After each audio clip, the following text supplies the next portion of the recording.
Man, hello and good afternoon, folks.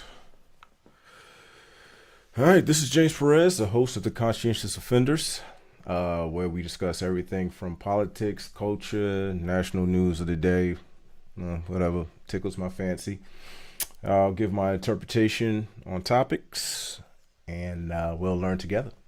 Hopefully, as I'm trying to figure out the point of it all, just like you. All right. Away to the intro.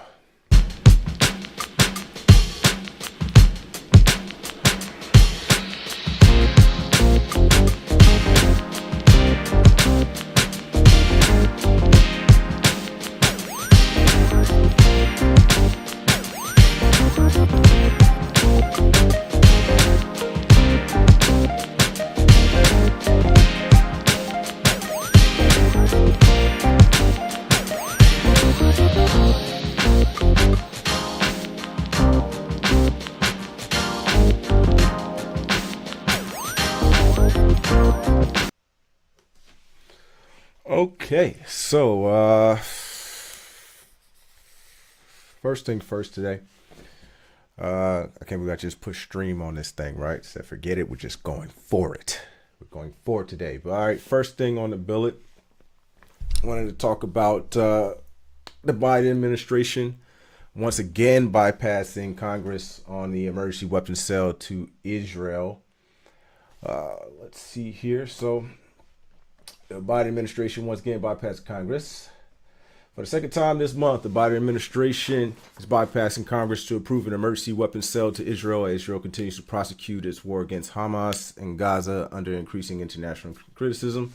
The State Department said Friday that Secretary of State Antony Blinken, that guy, such a weird looking dude, had told Congress that he had made a second emergency determination covering $147.5 million sale of equipment, including fuses, charges, and primers that is needed to make the 155 millimeter shells that Israel has already purchased functional.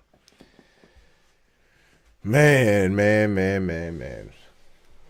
So our tax dollars are going to another country's government to kill people. That's what we about. That's what we about. That's a nation. That is what we're allowing our politicians in Congress and the White House to do. Given the urgencies of Israel's defensive needs, the secretary notified Congress that he had exercised his delegated authority to determine an emergency existed, necessitating the immediate approval of the transfer. What I don't really understand, he's saying, this is Blinken here, the United States is committed to this security of Israel, and it is vital to the U.S. national interest to ensure Israel is able to defend itself against the threats it faces. Now, I'm curious about that. Does it? The United States is committed to the security of Israel, and it is vital to the U.S. national interest to ensure Israel. How is it vital? I'm always curious.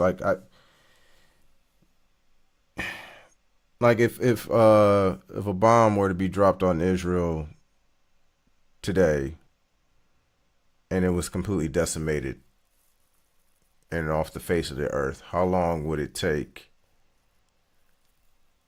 for the rest of the world to forget?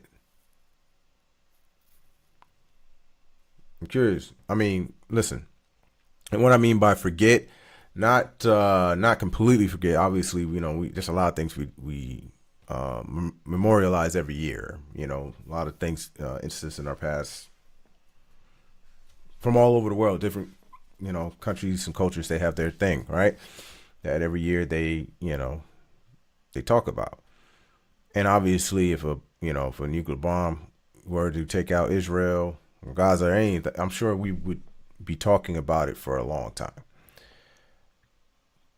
But I am a realist, and I'm really curious about the tangibles.